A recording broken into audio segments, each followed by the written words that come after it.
government been ripping off young people? More than 5 million students were missold loans according to a new inquiry. You've got people who feel like they're drowning in debt. Loan repayments were compared to the price of cinema tickets and mobile phone contracts, but the true cost was much, much higher. The system is a scam. The Prime Minister himself said it's a scam. MPs say the system is complex, unfair and broken, but how easy is it to actually fix? And will it be a priority for the new Prime Minister? Here's the breakdown. The government has been accused of mis-selling finance to students in 3 ways. Firstly, YouTube videos and slideshows used to advertise loans didn't disclose that the government could change the terms and conditions at a later date. They also found that the application process for the Student Loans Company, which was set up by the government to handle student finance, didn't make these changes clear enough. Lastly, they sent out promotional material comparing the cost of monthly repayments to a phone or internet contract. I want to see that S, so post it down. But students soon found out that the repayments were actually much higher. And even when they're paying it off, the amount they owe is still going up because of interest added to the debt. Student loans have been a bone of contention for almost 15 years. In 2012, students who voted for a policy on scrapping uni fees were outraged when their fees tripled from £3,000 to £9,000 with a higher rate of interest. It was a whole thing. I'm sorry, I'm sorry, I'm so sorry. There's no easy way to say it, I'm sorry. Basically, if you went to uni before September 2012, you were on a Plan 1 loan. If you started between then and July 2023, you're on Plan 2. And it's Plan 2 that people are kicking off about. What's that coming over the hill? Is it a long shot? Is it a long shot? Not only do you pay a higher rate of interest on larger fees, last year the Chancellor Rachel Reeves froze the repayment threshold for 3 years. It gets a bit confusing, but this freeze matters. It means that graduates may start repaying loans sooner or lose more of their monthly wage if their salaries increase with inflation while the threshold stays the same. The Treasury Committee report found that the student loan system is complex, unfair and broken. They say the government has a moral obligation to reverse the decision and honour the terms under which the finance was sold to young people, but that hasn't happened yet. Yes, the student loan system is broken, but if we try to fix everything straight away, everything will fall over. The government says it's taking decisive action to make the system fairer for students in a financially sustainable way. In April, it announced a 6% cap on loan interest rates, but has so far resisted calls to unfreeze the repayment threshold. The Student Loans Company say they recognise the importance of giving people access to clear, accurate and timely information about student finance. But many young people say this isn't enough. They're also facing a tough graduate jobs market, the cost of living crisis and huge barriers to owning their own home. With the new Prime Minister on the way, there's hope that maybe a new approach to student finance will be around the corner too. Student finance has been a sticking point for ministers for more than 15 years, and in a matter of weeks, the country will have a new Prime Minister and possibly Chancellor. So is there a quick fix for the government? Do we need to rethink student loans altogether, and how might a new system work? To help answer those questions, I'm going to bring in Ollie Gardner. He's the founder of Rethink Repayment, and he gave evidence to the inquiry. Ollie, thanks for joining us.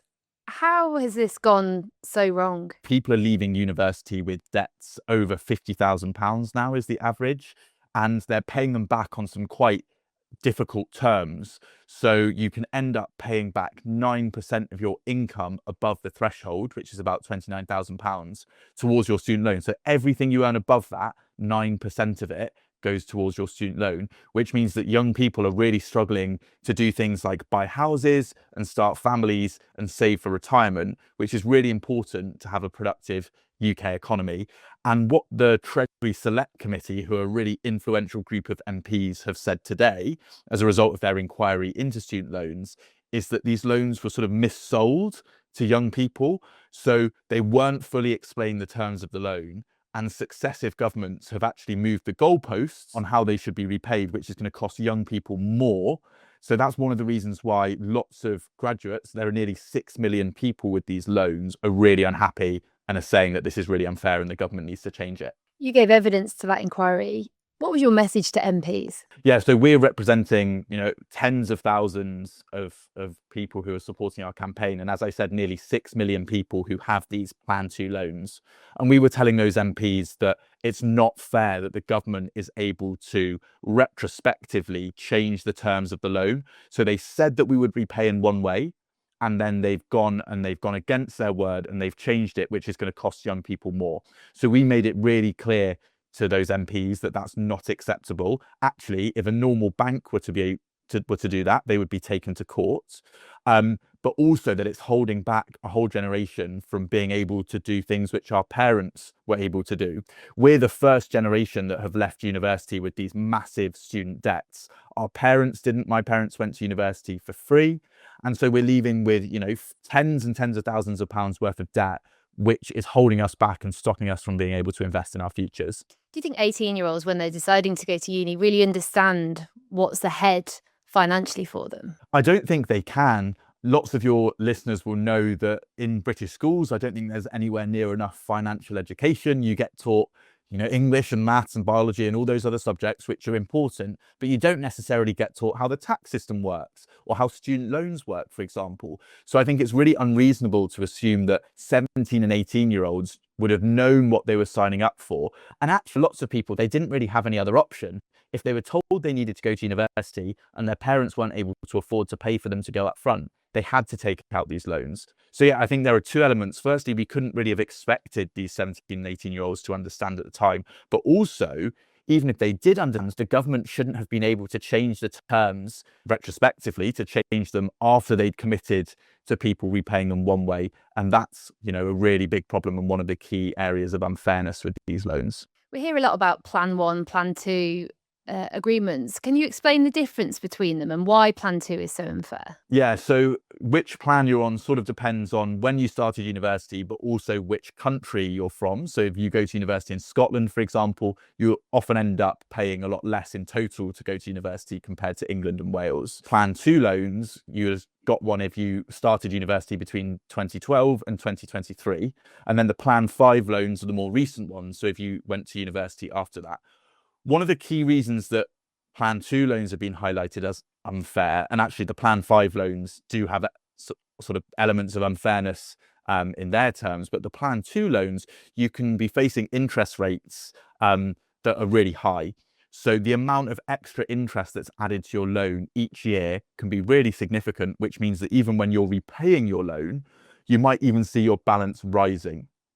So you would think that when you are making these repayments that your balance would be falling, but nearly sort of 95% of people actually have a bigger student loan balance now than when they left university. And the other thing with these Plan 2 loans, which lots of people think are unfair, was that graduates were told that the repayment threshold, so the level when they would start repaying, would rise every year with earnings. So as wages rise, the threshold should have risen too, but that has been frozen for a number of years, which goes against the terms that young people were told when they took out those loans.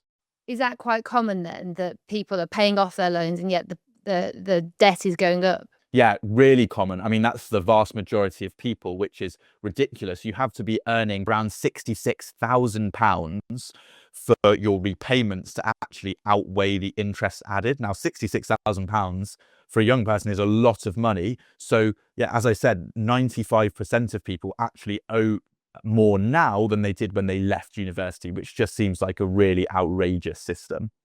Why do you think this situation's been allowed to continue for so long? I think, to be quite blunt, that governments have thought that they can get away with using young people as cash cows. So when they've needed to raise more tax revenue by doing that through the student loan system, because quite frankly, I think that they think that young people wouldn't notice and that they wouldn't make a scene.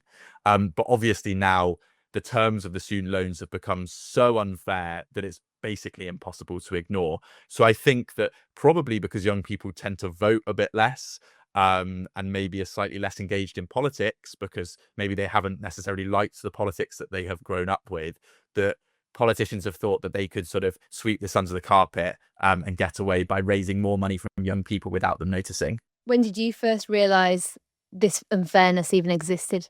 Yeah, well, I mean, I have to say, so I studied economics at university. So I would like to think that, I am quite well sort of like clued up on this stuff. But really, when I started looking at it in more depth around a year ago, when I started the campaign, and I think that lots of people sort of knew that the terms weren't particularly fair, and they would see this really large chunk coming from their payslip every month going back towards their student loans. But the more you look into it and the more you understand about the student loan system, the more you realize it's unfair. So just as an example of that, when they designed these Plan 2 loans, the intention was that effectively the cost of going to university would be split 50-50, with the government paying 50% and then the other 50% being paid by the individual when they're paying it back through their student loan.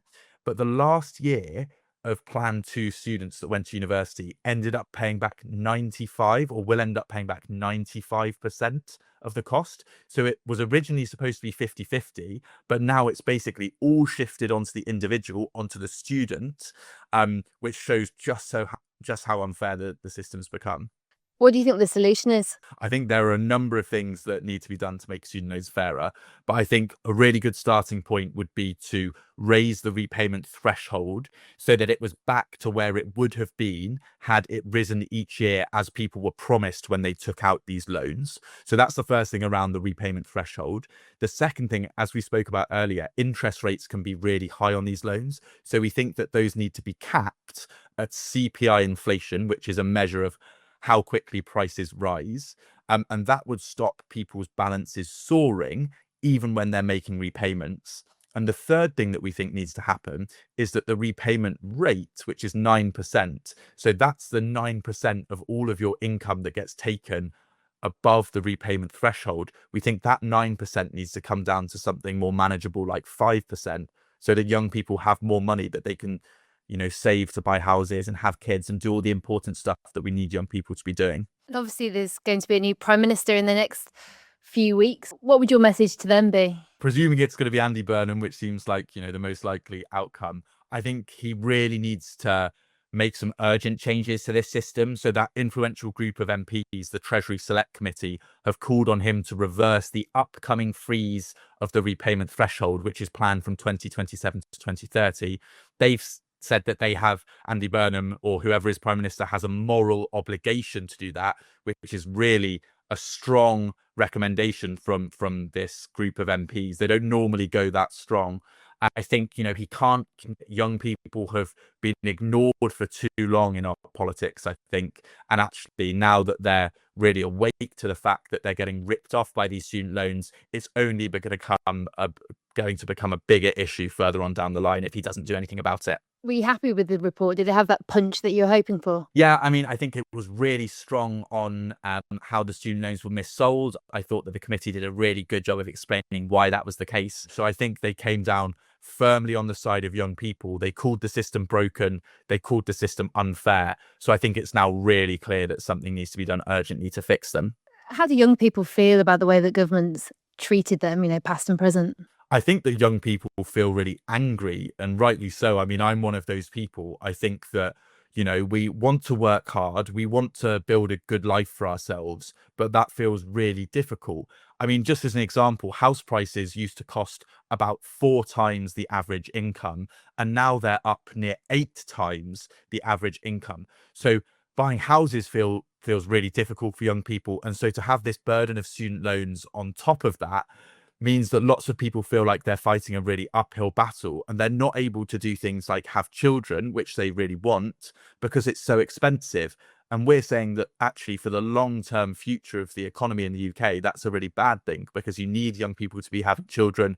You want young people to be able to work hard and keep a decent amount of their money so they can spend it in the economy and create more jobs, which lots of young people just don't feel is possible at the moment. And how hopeful are you that that will change? Well, I think after today's report, I am quite hopeful that the government will have to do something. As I said, there are nearly 6 million people with just these plans, millions more with the other loans. And I think that actually governments and politicians can't keep ignoring us, because we are going to be a significant portion of the voting body in the future. So I think, look, the government can't just keep sort of putting us to the bottom of the pile. And if they do that, I think they're going to be doing that at their own peril. So I think that as young people, we need to be really vocal about this and let the government know that we're not going to be ripped off anymore and that we do demand a fairer system so that we can build a life for ourselves in the UK. What are some of the stories that you've heard from students on Plan 2 loans? Yeah, I mean, lots of them are really sad. Some of the most sad stories that we've heard are from people who really want to have children, but who aren't able to afford it because they're losing so much money towards their student loan repayments, or people that aren't able to buy houses where they're working, which is making life really difficult for themselves. But also you've got people who feel like they're drowning in debt and they see their student loan balance increasing every month whilst they're making repayments, and they feel like they're never going to be able to pay back that loan.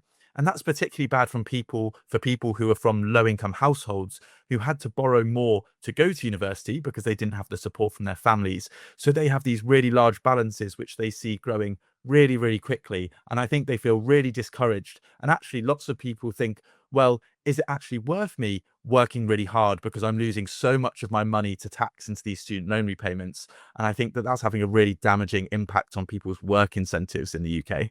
It's ironic, isn't it? Because people go to university to give themselves a better life. But from what you're saying, it seems that for some people that just isn't bearing out. Yeah. And I mean, obviously there are people who do get earnings benefits from going to university, and so they will be better off having done so over the course of their lives.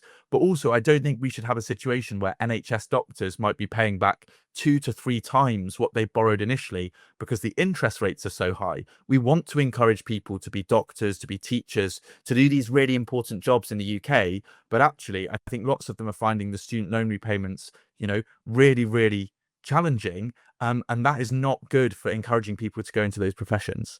What do you think those on Plan 2 will feel today reading this report? Really disappointed and really angry that the government have got away with mis-selling these student loans to them, and that they weren't fully educated about the terms of the loan that they were taking out. And I think that will cause so massive resentment because young people were told that they should work hard at school, that they should go to university in order to get a good job. And actually, the only way for them to go was to take out this student loan, which they're now being told was missold to them and has had the terms of repayment changed. So I think lots of people will be really angry, really frustrated. And I think that what I would say to them would be that you need to sort of channel that disappointment, that anger, and really call on your local MP and politicians more generally to fix the system. Because I think that as a generation, if we just stay quiet on this issue, the government are going to keep taking advantage of us. And actually, there are millions of us with these loans. And if we all sort of stand up together and demand better, then they can't ignore us. They cannot afford to keep putting us off as a generation. Is it as simple as, raising the threshold, reducing the inflation? Will that solve it? Or do we just need a complete overhaul of the student loan system? Yeah, well, I don't think there are necessarily quick fixes. I think the system is quite fundamentally flawed in lots of different ways. But there are definitely things that can be done in the short term to make life much better for graduates. So I think doing things like raising the repayment threshold so people keep more of their hard-earned money to be able to invest in their futures, and doing things like capping interest rates, those will make a real difference to graduates.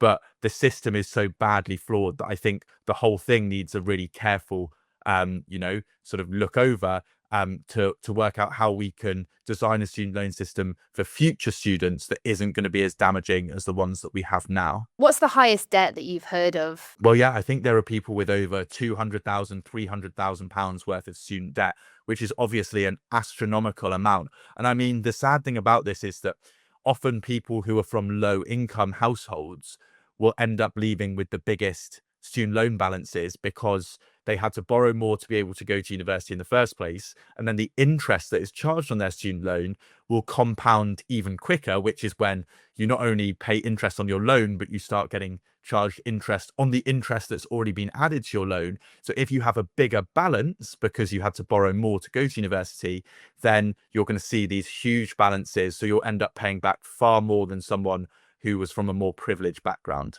And that's because they scrap things like grants and bursaries, which previously students from a sort of lower economic background would have got help, free help, I guess. Exactly. So it used to be that you could get grants if you're from a low-income household. Those got scrapped. The Labour government are reintroducing them, but they're still very small compared to, how much people actually need to live, particularly during this cost of living crisis. So definitely people are leaving with bigger student loan balances if they, were from lower income households, which is really, really bad for social mobility.